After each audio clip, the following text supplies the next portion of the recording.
Hey, what is going on? StreamYard is being like just stupid. I don't get what's going on. StreamYard has become very dysfunctional today. So hopefully you guys can see me and you can hear me. I yeah, before the show, like whatever. StreamYard decided like they were gonna just change all my settings, and like I couldn't start the show because I was like, why are my settings from like 3 years ago? So I had to reset all my settings. So there's that bit of fun. Can you all see me and hear me? I can't really get a gauge. Denver says Chat GBT has been defeated. What does that mean? Can somebody comment in the YouTube chat just so I know that you guys are seeing me? I can't. The last comment was like 2 minutes ago. So I just want to make sure y'all are okay. Great. Obsolete Optics, thank you for the super chat. I appreciate that. Right on. That every little bit helps. Thank you. Feed is functioning well. All right. Cool. Thanks, guys.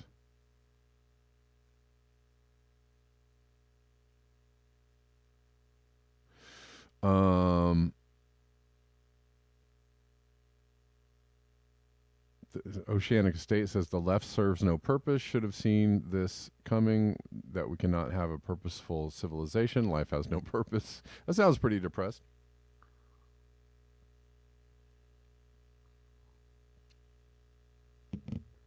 A good way to support the show is buymeacoffee.com/blackbearnews. And you can also do like a membership there. Maybe $10 a month or something. I think it's called Being a Bear Cub. Isn't that cute?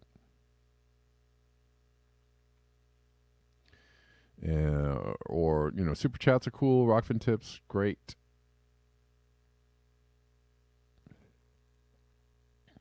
Patreon, you can support me at Patreon. At Black Bear News, Venmo, Cash App, etc. Okay, all right, I've got that out of the way.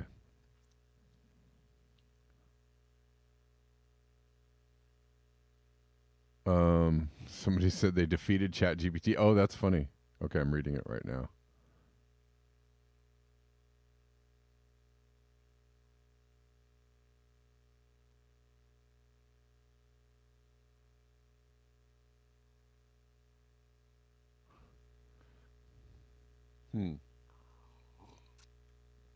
Somebody got the ChatGPT to say the N-word, I guess. I guess that was defeating ChatGPT. Get to say the N-word. I don't know.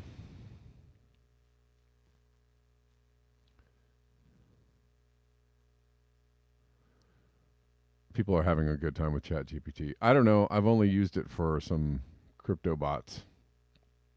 I haven't really used it for anything else, but maybe I like to use my old dysfunctional brain to do things the old-fashioned Amish way. I don't know.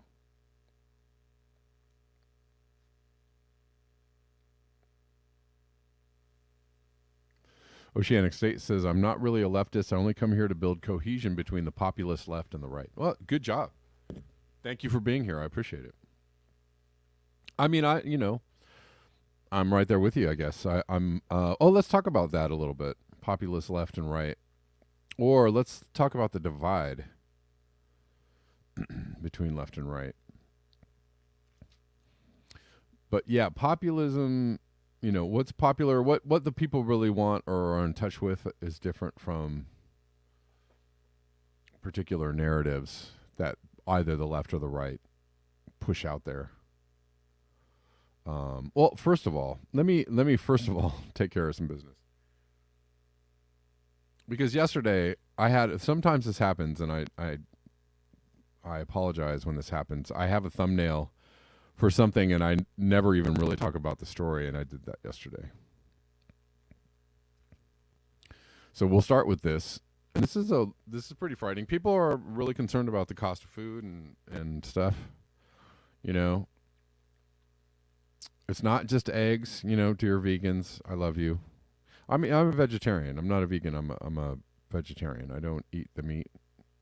I eat the meat products or the animal products sometimes.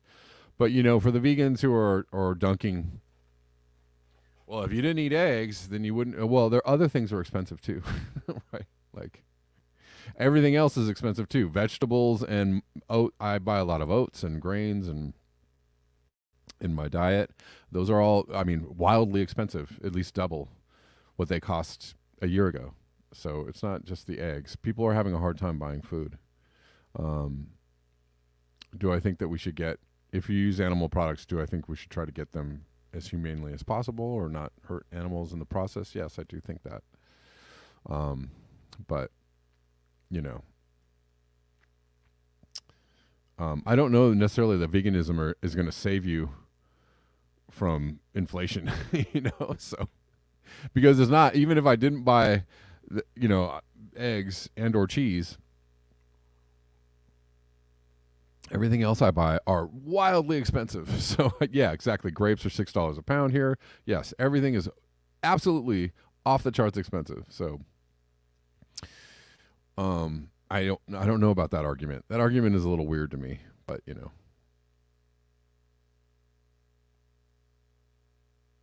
anyways. But here's what's happening though. People are having a hard time getting food. And this is a bit of a wild scene here. I don't necessarily know if I don't really know the context. All the context. But listen, people can't see what's right in front of them when they're getting distracted by fighter jets shooting down Chinese spy balloons. These are people dumpster diving, and these are not homeless people. These look like regular people with, right? These people do not look like they live outdoors. They look like they are in need of food. And people are coming in here. It looks like people have gotten the word that they can get perfectly fine food that's being thrown away from this dumpster. I mean, that's pretty frightening.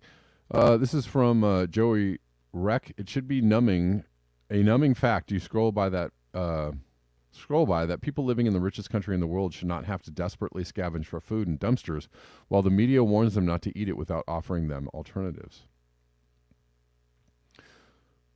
Like literally, people have shopping carts full of stuff. It looks like. I don't know if it's stuff that they bought in the store and they're coming around. It looks like they're just taking stuff out of the dumpster and getting it.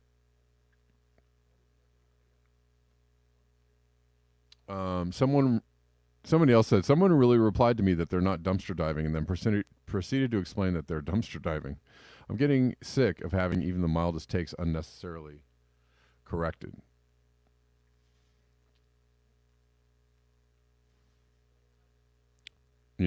Somebody saying desperately scavenge for food. They're not, they don't look desperate. Well, if you're desperate enough to get into a dumpster and get the food out of it that's edible, I'd say you probably need some You need some food. And it is, let me whatever. Everybody goes to the store. Everybody has to buy food. It's really super expensive. Scarily so, right? We have people saying that like all the time these days.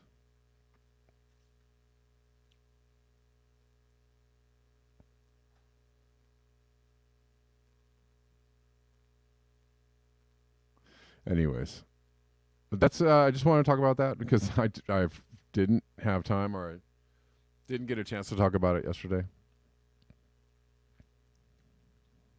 Somebody said that this is because they had to throw out the food because the power went out, and this is in Texas, and so people are coming in and getting the food. Yes, CB Unglesby, thank you. Store's power went out. Store required to dump it. Most still frozen.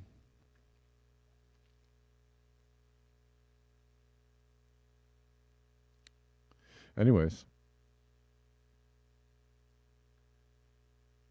I mean, I think people need the food. I'd say people need the food. And we live, this is a capitalist country, right? This is where capital is king, and we have a huge wealth gap between the rich and the poor. That is not, some people want to blame that on socialism or communism. That's not, how it's supposed to work. But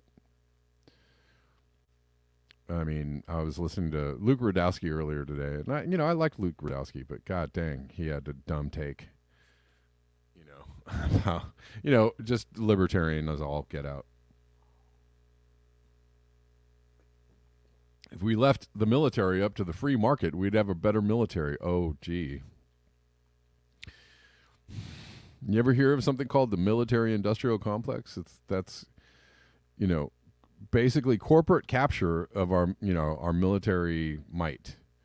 Right? That's called capitalism. That's called people making money off of making these things and selling you a shitty product and bilking you for trillions of dollars while giving you, cost overruns and whatnot. That is runaway rampant capitalism. That's not that's not a, you could say maybe it's not a free market, but it certainly isn't socialism or communism. If we put the defense contractors out of business and just created, government run entities that made, with cost oversight and quality oversight, it would probably be a lot better. It would probably be a lot better. Anyways, whatever. But again, there are people that are really stuck on this issue, that really, really stuck in the brains on this issue. But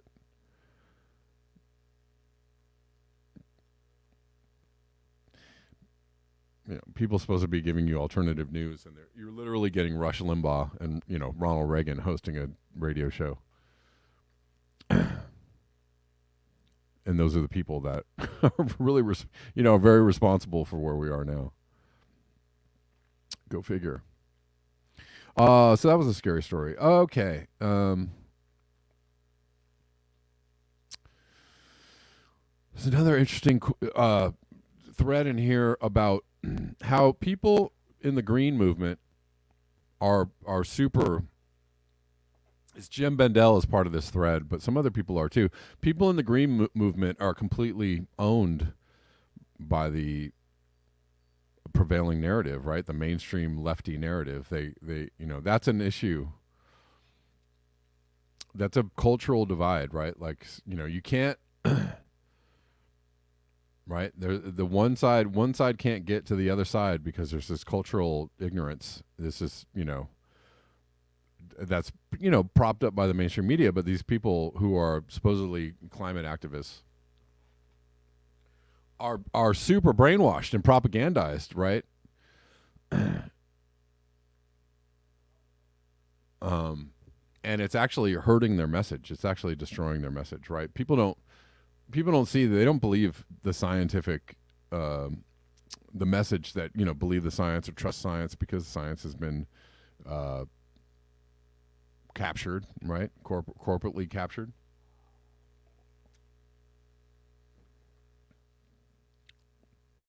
They can't see that. They believe that. And so when they have a disconnect with the very people they're trying to communicate to, they can't figure out why. I'll show you a thread. George Monbiot calling people Assad apologists and Russian imperialists. It's like, okay, dude, you just sound like a shit lib. And so if you're going to talk like that or act like that, nobody's going to listen to your climate message. Nobody is going to take you seriously if you're in shit lib land. If you're just parroting what you're seeing on CNN, right? You've lost your credibility as a person who can think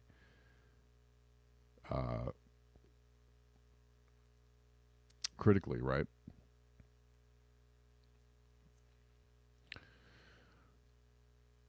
Anyways, it's a big that's a big problem. Oh, I don't know. Let's talk about it. What's an Extinction R tweet inviting? Let's see. Here we go. I don't know. We're just gonna pick through this thread a little bit. Why is an Extinction Rebellion tweet inviting discussion of common cause and our right to protest been deleted? Is it acceptable for governments to infringe civil liberties if the cause is not the climate crisis or the ecological crisis? Right. So what he's talking about, maybe there's a little more to this thread. I'm not sure.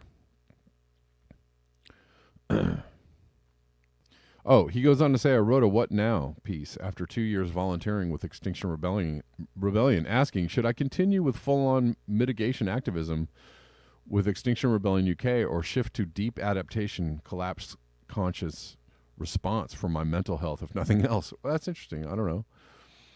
For some scientists, deep adaptation plus searching for alternatives to the 100% focus on carbon emission mitigation, which has failed spectacularly over the last 30 years, makes me a deeply misguided individual on the side of forces of inaction.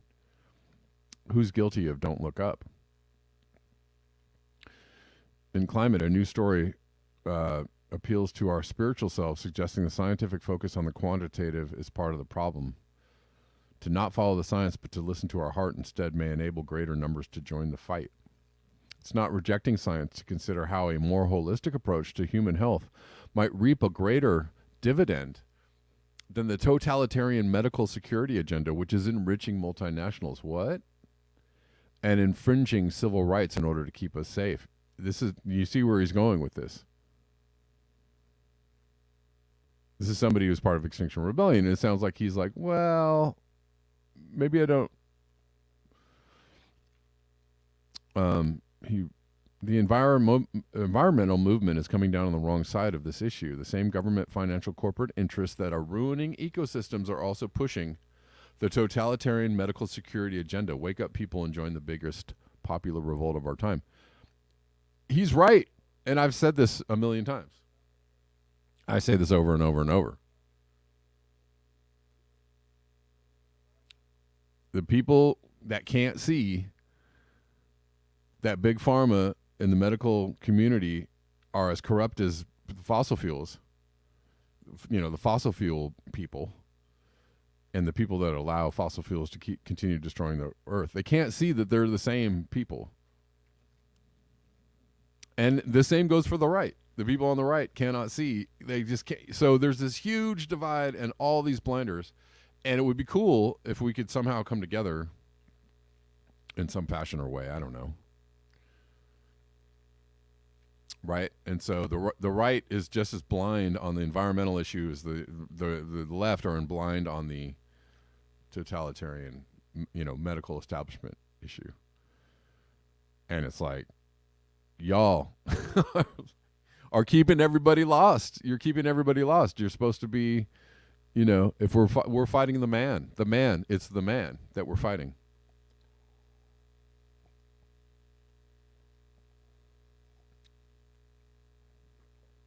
Anyways. Why is debating common cause with other nonviolent civil disobedience protests so wrong? Non-environmental, he means, especially when politicians and media misrepresent protesters to dismiss them or introduce authoritarian measures, just as they did to Extinction Rebellion. Again, each side thinks that their protest is just, but the other protest is not just. But the protest in and of itself, the action of protest is the just, is justified, right? So if you're like, well, if you're not protesting climate inaction, but you're protesting something else, and you're calling these people racist and fascists and, you know, Putin puppets and blobbity boop bap, you missed it.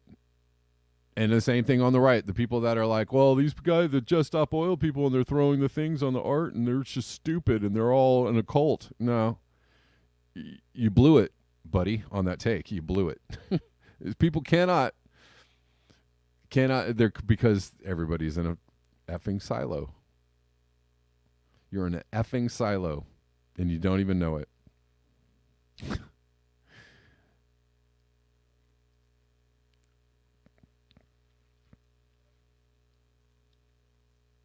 Anyways.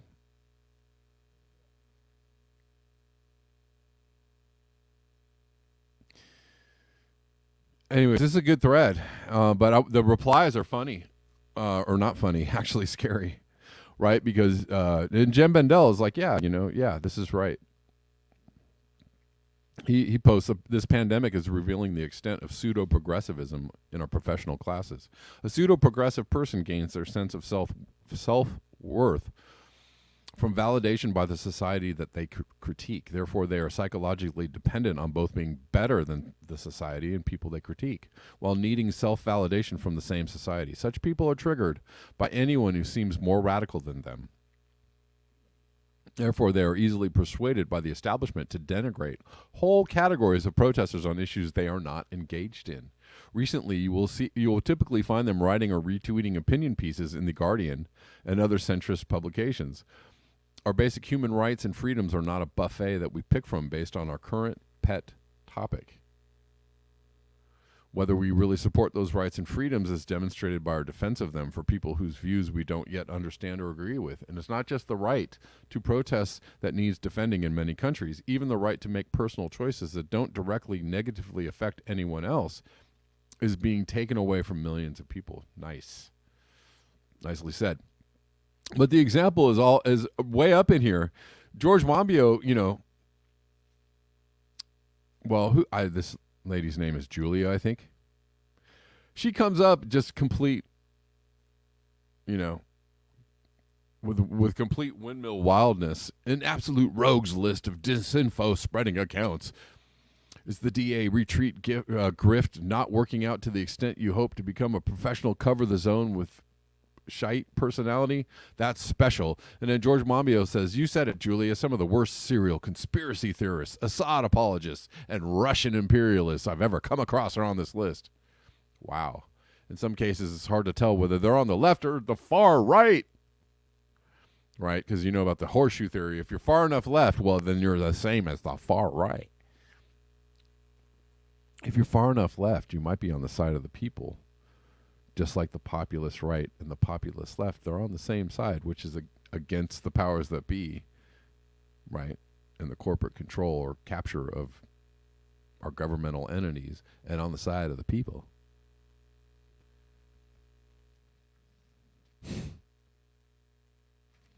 And if you're arguing that somebody should have their rights to free speech taken away because they're not on your side, you're just arguing that you have your rights to free speech taken away. And if you're too dumb to understand that, well, then I guess you're going to have your rights to free speech taken away. And then, whoops, that's that.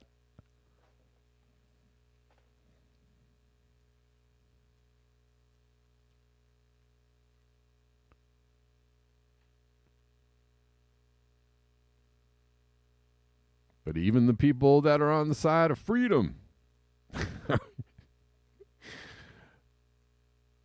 are doing the thing.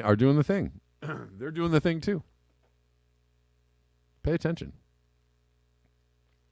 So there's George Monbiot. I have actually lost. I had like a little bit of respect still left for George Monbiot, and I was kind of like, well, some things he says I don't like, but after reading that he just tweeted, I'm like, F that guy. Like, F that guy. You know, really? I mean, I hope he changes his mind. I hope he turns it around. But like, I don't. I don't want to hear from George Monbiot anymore. If that's his take, is that if you're on the wrong side, that you're an Assad apologist and blah blah blah. Dude, you sound like the dumbest dumb. You know, sorry, you sound really dumb because you're just repeating something you saw on the BBC or CNN, and you're like, oh yeah, mm-hmm.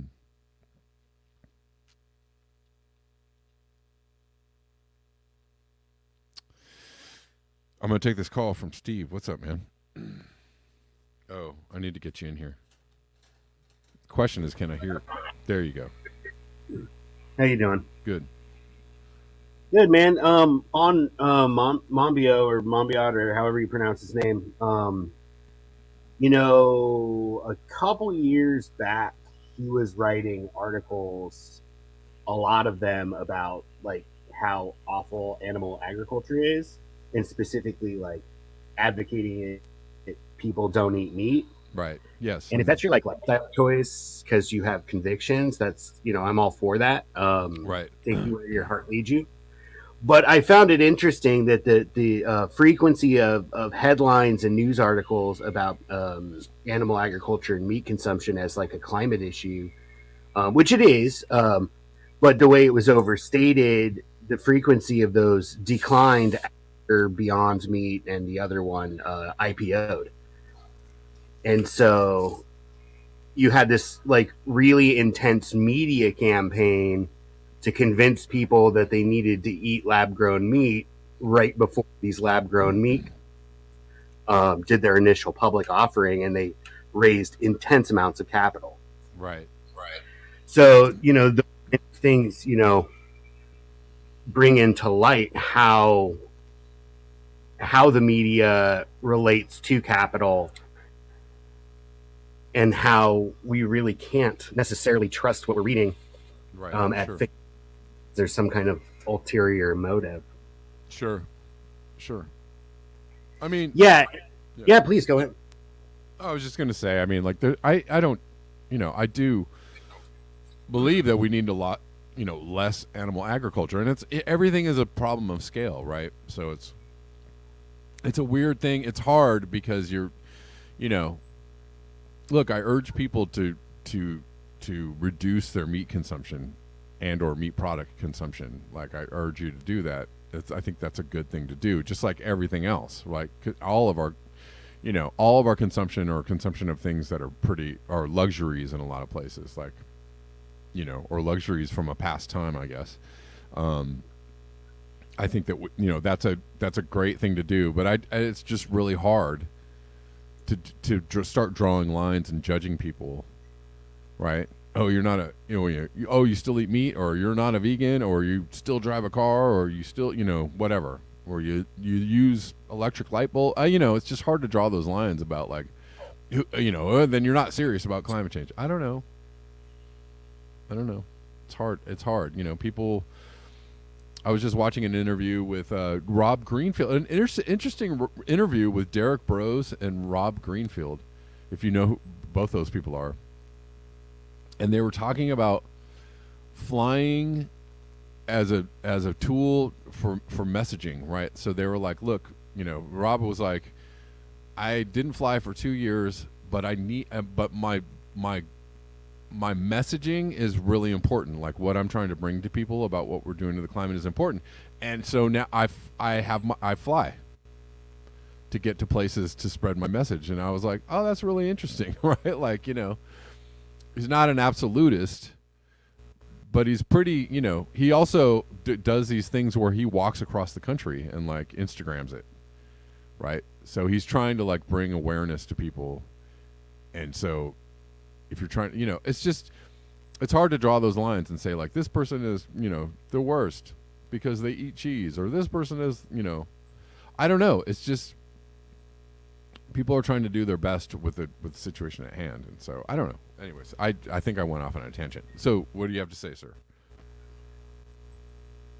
No, I think you're right. I really appreciate that you mentioned issue of scale, right? Because I think that's something that most people can't really wrap their heads around completely.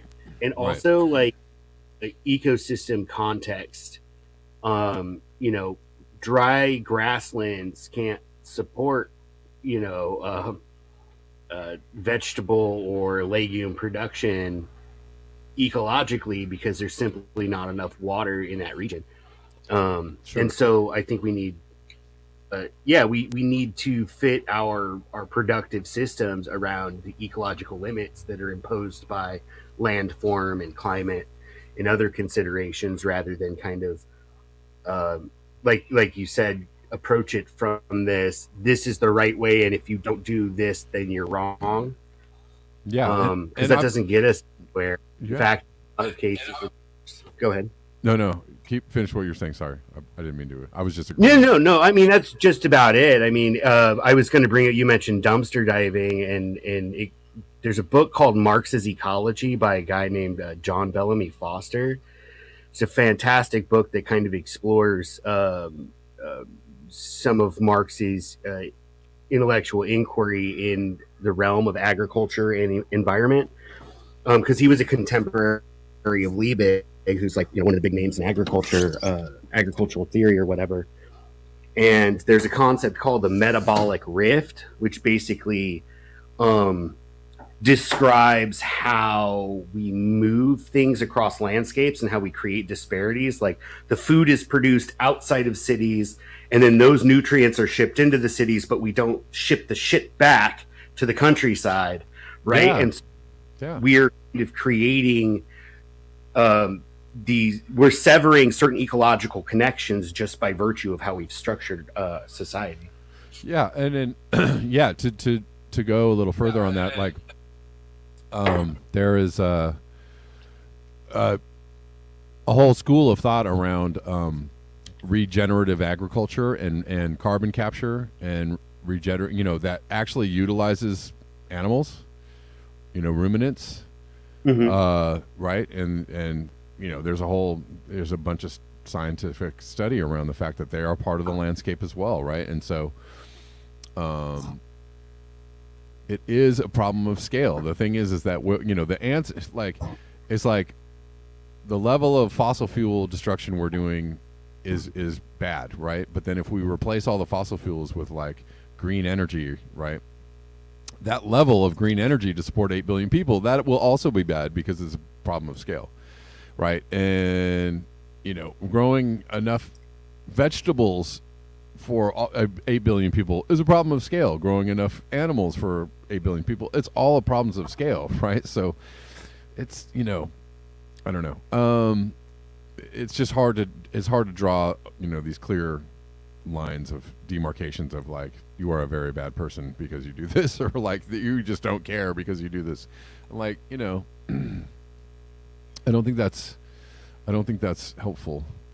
Uh, yeah, Yeah, and to that point, and to Eisenstein's point, he's a phenomenal thinker, man. Like his book Sacred Economics is super influential in how I think. okay, Um, but you know, the kind of the camp that bought into the bright green lies, right? Like we can just build yeah, electrify everything, yeah, right?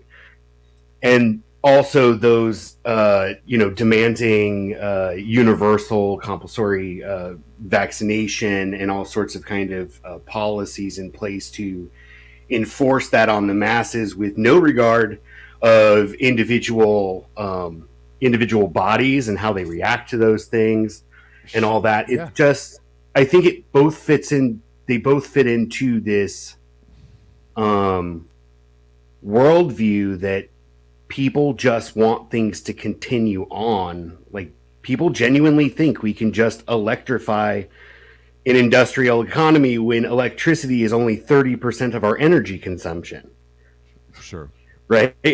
Like most of it's in heat used for industrial processes like making concrete. Like electricity is relatively minor. right, Um, and so, granted, if you electrified transportation, you would increase the amount of electricity we consumed over fossil fuels, but it's still not going to replace them well, in the purest sense. And I just no, think that because you're going to people have to. yeah, if everything was electrified, well, then you'd have to generate that electricity. And like, how are you generate? You know, it's a lot. You know, again, that's another problem of scale, right? How, you know, can you Yeah. actually scale out renewable energy to the point where it can actually create enough to actually like push us along? You know, how we are accustomed to. I don't know. Yeah, and a real quick last point is that kind of in previous conversations, the chat on Callin or YouTube or whatever, all the folks that deny the climate science, I think they fit within that too. Is that they just don't can't picture a world um, without fossil fuels and what that looks like. No one can vision what that looks like, even though fossil fuel consumption in an industrial global industrial economy is really an aberration in terms of like humans as a species, right? Like what the last 200, 250 years out of Yeah, 100 plus years we've been a species. yeah, So at any rate, I think that everybody's kind of in the same boat, whether they're coming at it from, the climate change is a serious threat, we need to electrify everything, or the people that say, oh, it's just like a natural cycle and ignore the fact that like the pace of change is what really sets what we're experiencing apart from past climatic changes. right. And they're both rooted in the same idea that they can't imagine a future that looks more like the past than some kind of like, I don't know, glistening like cyberpunk or dystopia or some kind of Star Trek utopia. That's it. Exactly. Yeah, for sure. You're right. Absolutely. Well, thank you for your time. Yeah, man. Thank you for calling. All right, so yeah. See you. Yeah, here's one more example of like goofball, like lefty. You know, somebody talking about Vanessa Beeley, right? Is an awful conspiracy theorist on Syria. I mean, this guy sounds like the worst of the worst of people on the left, people on the neoliberal left, right? Rupert Reed, I've covered Rupert Reed millions of times on the show, and I'm hyperbole on the millions, but or exaggeration on the millions, but I've covered what he has to say on the climate a million times, and here he is being the worst kind of neoliberal goofball ever. And so I'm just like, this is hard.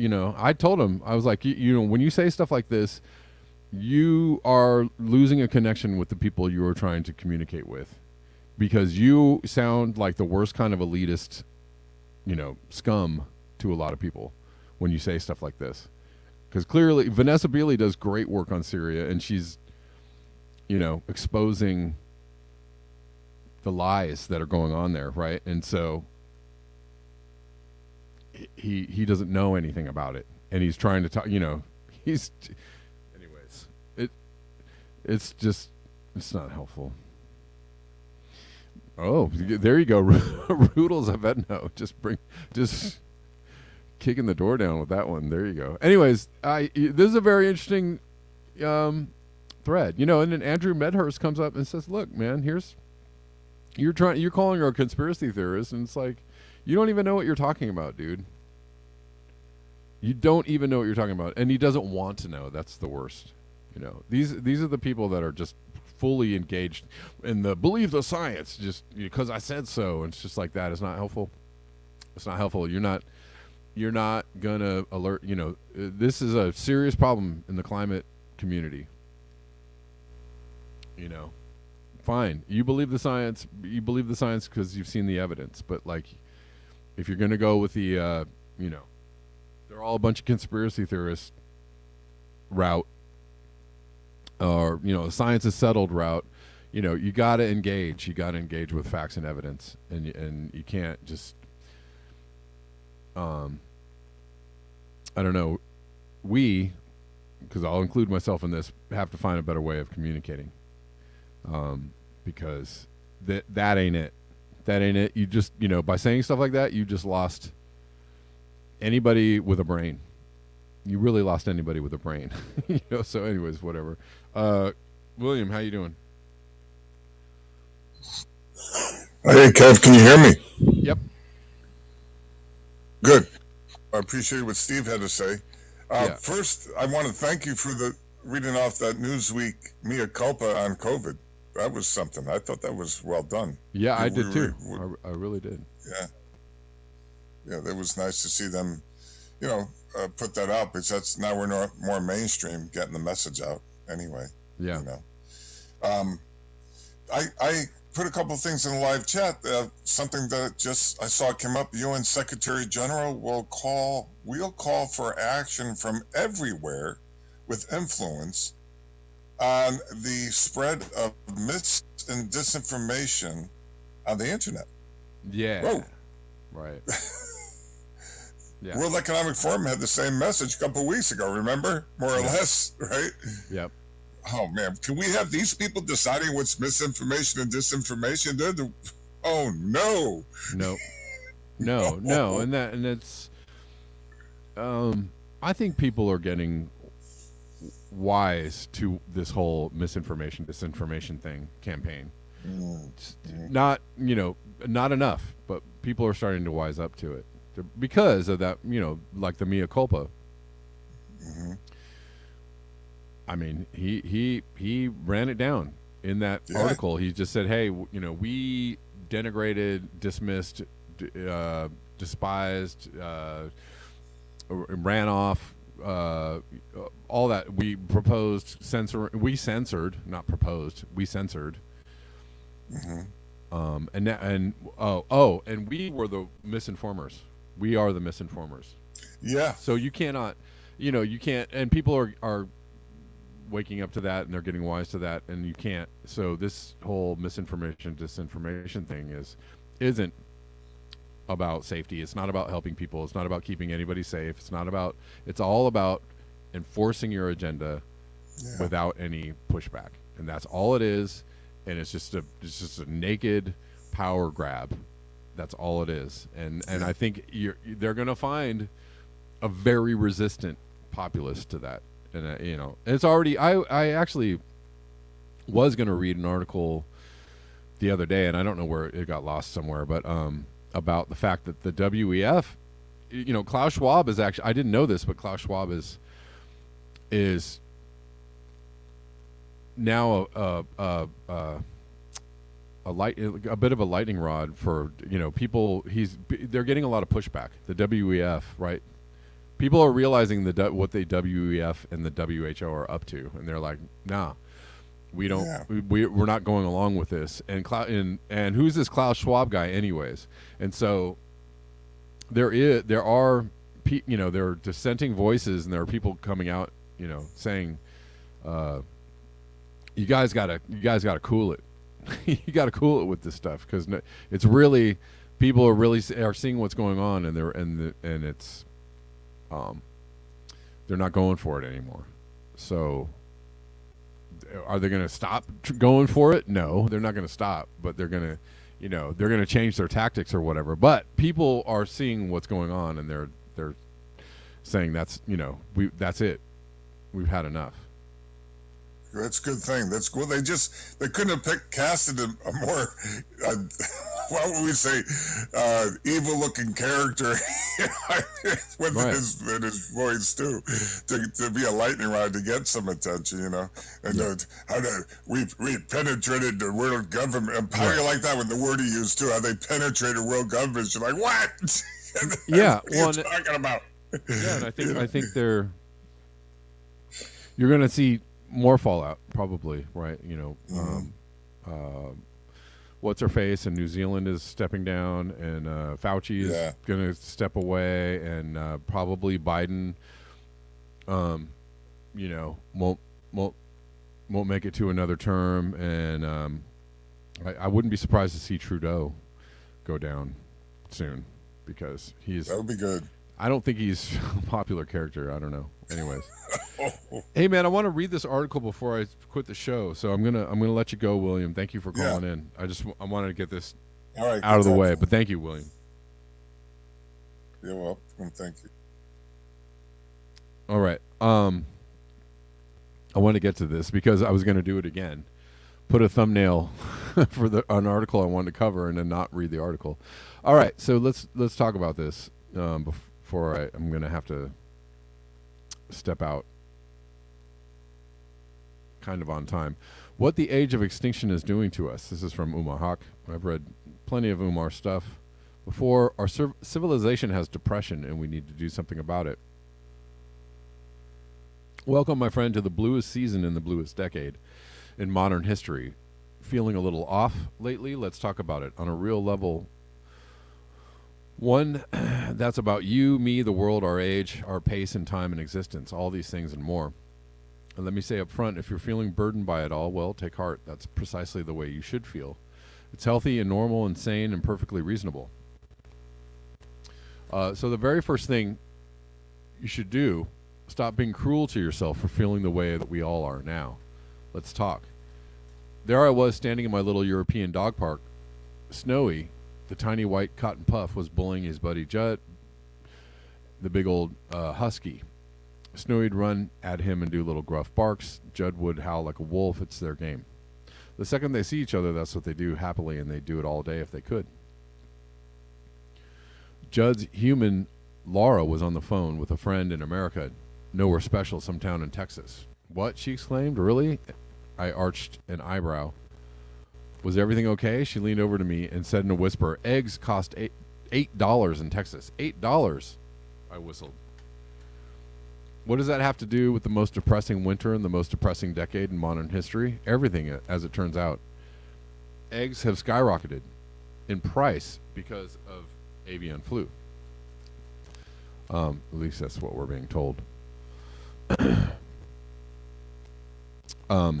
Avian flu is an eerie sign. Sorry, calling people. Sorry. I know you got a big dose of sound there.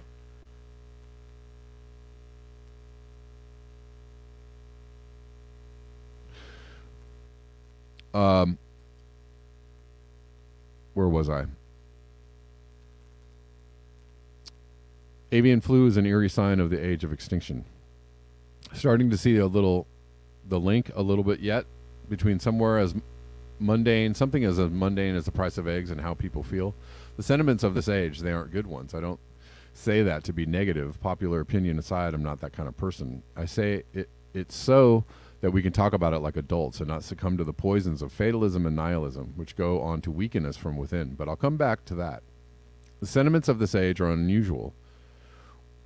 We're depressed as a civilization, not as individuals, though probably that too, not as people or social groups or what have you. One pandemic you know about, and that's COVID. But depression, anxiety, and pessimism, and what they breed, are another kind of epidemic racing throughout our world, and they define our age. This is the most depressed decade in modern history, let me say that again, but this time with more context. The sentiments of this age are that our civilization is depressed. Depression rates have been soaring for decades, and now it feels as if things are hitting a kind of point of no return, a tipping point, if you like, that's increasing to endemic levels amongst young people, especially girls. And they're ripping across adults, too. No corner of the world is immune, either. America, Japan, Britain, Europe, the trend holds more or less everywhere. So the question becomes, why are we depressed as a civilization? People have proposed a lot of answers to that question. One is about social media, another is about loneliness, and still another is about inequality. All those have an element of truth, and yet I think there's a truer truth here. We are now crossing the event horizon of the age of extinction. And as we do, human societies, economies, and cultures are about to undergo seismic convulsions, some of which have already begun, like, say, the abrupt rise of the $10 box of eggs. Let me put that another way. How would you expect living through an age of extinction to feel? Let's go back to earlier theories. They're all derivatives of what the grandfather of modern ecology, Emil Durkheim, discovered long ago. I think he put into a new word, anime. Anime was what happened to people as a result of living in then newly modernized, industrializing societies. Durkheim observed that this transition, what his intellectual grandchild Karl Polanyi would come to call the Great Transformation, away from agrarian village life, came with a new set of discontents. Because while agrarian life was far from pleasant, it was still a thing of peasants and nobles, of inequity and iniquity both, with almost total lack of what we consider modern institutions, from the rule of law to justice to education to healthcare. At least it was stable. You were born into a class, a place, a milieu, the same one your parents, grandparents, generations had been, and there you stayed. The idea of change didn't really enter the collective human consciousness until enlightenment sparked revolutions of democracy and industry and began to liberate people from the shackles of millennia, race, class, gender, and so forth. But with that liberation came anime, all the discontents that Durkheim, or enemy, sorry if I'm pronouncing it wrong, all the discontents that Durkheim observed growing in this new modern way of life. Isolation bred alienation. Rote, disconnected work, not being able to see the fruits of your labors, literally bred a sense of futility and nihilism. Those social connections and bonds, going back countless generations in agrarian villages, were replaced by atomization, which led to distrust, selfishness, and a kind of weary, jaded contempt. In the end, some kind of withering seemed to be happening to the self, a kind of malaise produced by modernity, which, despite producing wealth, seemed to be, if you ask Durkheim and his intellectual progeny like Polanyi, impoverishing people socially, spiritually, and emotionally. All that was theory more than a century ago, but now we live in an age where we can ask, was Durkheim right? Did the great transformation to living in a market-based, individualistic, atomized societies, even if it produced a big bang in wealth, do something to us as people deep down in the psyche, the spirit, the soul? And you don't have to imagine those in some kind of supernatural way, just an emotional one. The answer to that question, if you look at the data, appears to be pretty hard. A pretty hard, resounding, serious, big, historic yes, because as we've modernized, leaned into atomized, individualistic, marketized way of life to the point that there's almost nothing else. So too, for almost a century, depression and anxiety have been rising to the point that they're now endemic. All of that, and now we stand on the edge of the age of extinction. So if modernization and industrialization, which necessitate atomization and individualism too, people not living in those stable for millennia systems like agrarian villages anymore, produce a century of enemy, what's the age of extinction going to do? You should see perhaps the gravity of the question, because the age of extinction is already making the industrial age look like a fond memory. No wonder we're all so depressed. Right about now, that guy is going to come along. Hey, buddy, I'm not depressed. Look at me. I'm like Andrew Tate by way of Elon Musk with a dash of Jordan Peterson. I'm awesome and successful, buddy. You're wrong. But do I look depressed? Woohoo. And my answer to that kind of guy always goes like this. Well, you appear to hate women, I don't know, whatever. The LGBTQ, justice, the planet, animals, democracy, history, and the idea of anyone's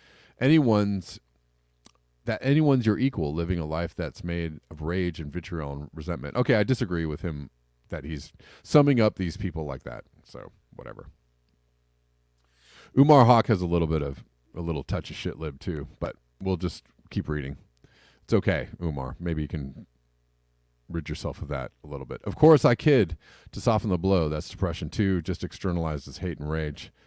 This kind of person is the most depressed of all, only they found a scapegoat, or better yet, a world of them to sublimate their despair and futility and nihilism onto, turning it into fury and violence and contempt. And I could actually take all those examples and separate them. I don't have time. I'm trying to read this article. They're not all the same people. Right. Okay. Anyways.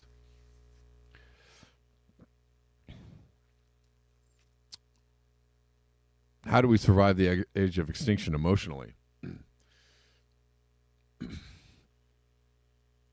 I could actually say exactly the same thing about a lot of very famous artists, liberals, musicians even, that act the same way, that are superior to the people that are stupid, right? So it's like, yeah. Anyways, they've made it. They're successful. Don't get in my way. How dare you suggest that there's something wrong with me? You peon, you peasant, you. Anyways, there's a lot of that going around, right? It's all over the place. It's not just on the quote unquote right.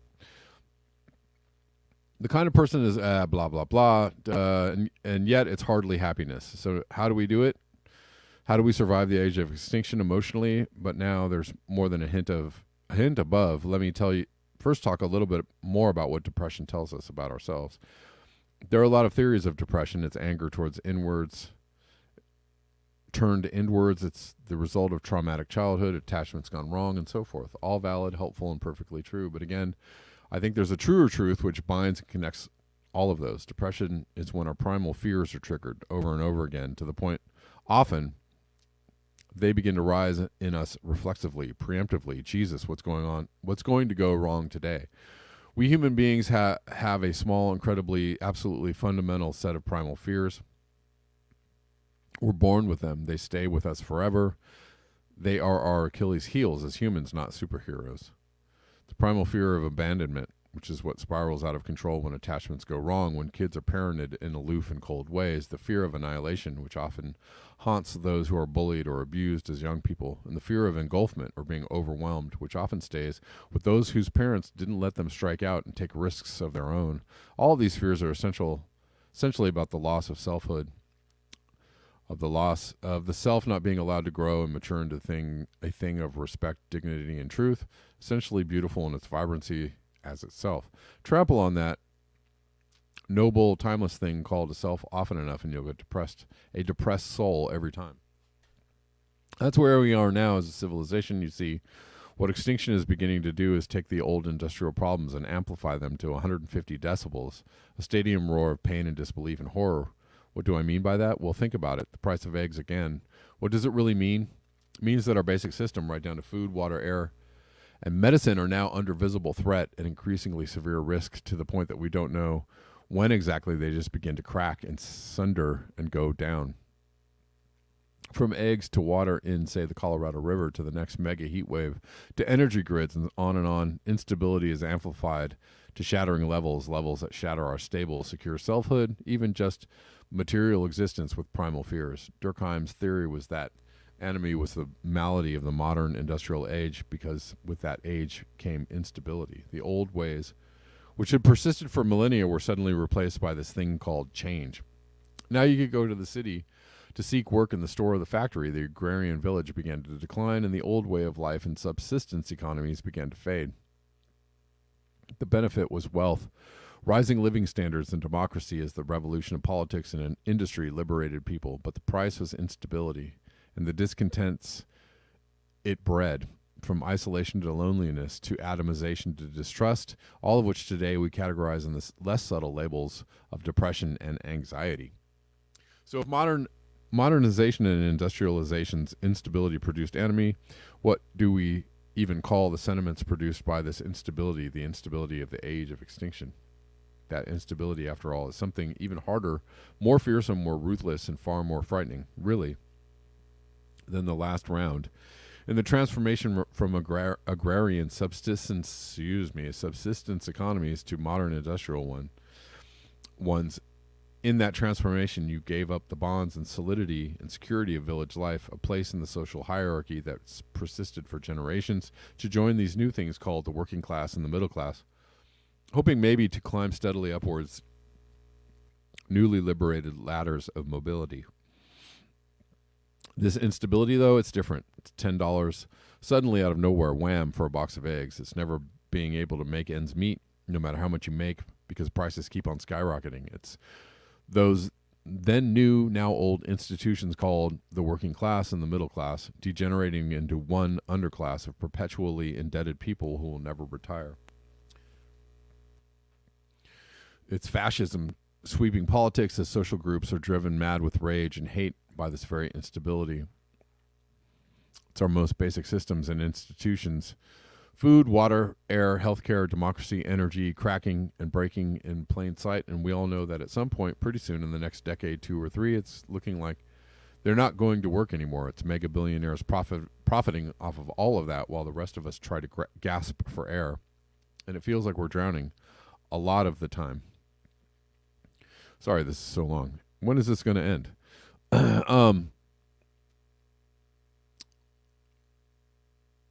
Hold on. This instability is different. The last transformation from the agrarian age to the modern age brought with it instability that did, in fact, produce just what Durkheim talked about, enemy. But it also spread democracy and prosperity with it, with living standards exploding. Something was gained, something was lost. This instability is not like that. We are not trading industry and democracy for change and innovation and higher living standards. Instead, this instability is about everything that we gained in the ages of industry and modernity beginning to come undone, from $10 eggs to healthcare nobody much can afford, to democracy itself being assailed by fascists, or to not even know how to recognize fascism when it's actually cloaked in democracy. There's also that. To downward mobility to 4 to 5 generations now. This instability is existential, and we feel it. All of us do. We can pretend we don't. Like the misogynistic kind of guy I talked about above, beating his chest, making believe that no, the hate he feels isn't precisely because he feels threatened. All of us are feeling immensely, profoundly under threat right about now. Because we are, right about now, something like The Last of Us. Brilliant, scorching, disturbing. It doesn't seem that much like fiction. It seems foreboding, almost like a warning. We're all feeling threatened these days because we are. This is the age of extinction. We're existentially threatened, which is what $10 eggs or pandemics or skyrocketing carbon emissions or the poor animals fleeing en masse to the poles all mean. And we can pretend we're ignoring all that, but we're not. Unconsciously, subconsciously, our brains have this terrible problem, knowing. They just go on absorbing, learning, taking it in, and knowing. They never stop. And so while we can consciously pretend to tune all the bad stuff out, the only result is depression that we can't quite put our fingers on. Hey, why am I depressed? Things are going great. I can even afford those $10 eggs. No biggie. Who cares? Meanwhile, your psyche is at war with itself in profound conflict, defense mechanisms on overdrive, having to grit its teeth while trying to shout, hey, everything is breaking down. All of it. Democracy, food, water, air, energy, money, bills, people, trust, confidence, mobility. None of it's working the way it should. And there's a big problem with that, which is that even when it works, it makes us unhappy, even though it lets us live these relatively affluent modern lives. And that might not be a great trade, but at least it's a doable one. So what the hell happens when even that doesn't work anymore? Maybe you begin to see why the sentiments of this age are so twisted in on themselves, so gnarled, why everyone's on a hair trigger, also always so tense. Because that's where our civilization is too. Who knows when the next calamity or even mini catastrophe, from a sudden spike in the price of this basic to the next round of layoffs to some fascist attack, right down to something really bad like another pandemic, or how about a war? A basic system, I had to add that myself. Don't forget the wars that we absolutely must do all the time, because now in the age of extinction, well, that's what's going to happen more and more frequently. And while we're all trying to deny it because it's an impossible truth to face, like I said, we can't ever stop ourselves knowing it. So what do we do about it now? I'm pretty sure you're practically shouting at me right about now. Well, I think some of the answers, and nobody has the answer, lie in the history of the problem itself, as it so often does. What did we give up when we chose this great transformation from the agrarian age to the modern age? We gained industry and democracy, but gave up stability and security. And also with them meaning, purpose, continuity, a sense of place at home in the world as protectors, stewards, shepherds, creators of abundance and fruition with our own two hands. The question then to me at least becomes this: can we keep what we gained in the last great transformation from agrarian age to modern age, which was industry and democracy, but also rid ourselves of the ills that came with them? Durkheim's enemy, which today we'd call depression and anxiety, comes from fundamentally insecurity, whether financial, economic, social, or relational.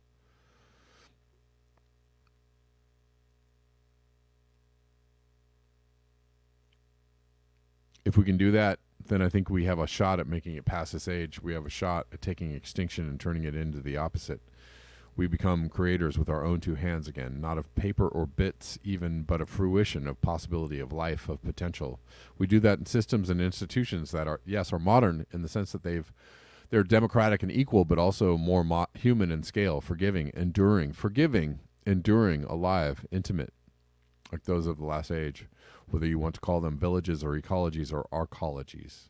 I think we try to retain what we gained and now let go of what it costs us. I know that's abstract. It's abstract because so far we don't even have words for these ideas. Again, we need some words.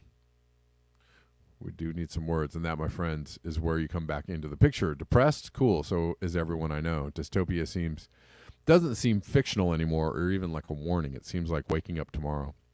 So it's up to us, you and me, to begin thinking all this through and sparking the next transformation in whatever ways we can, even if they're the smallest ones. Right now, my friend, every seed we plant has never mattered more.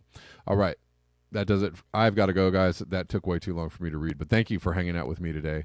And thanks for hanging out with me every day. I will see you all tomorrow at the regular time of 12 p.m. Pacific Standard Time. And until next time, peace.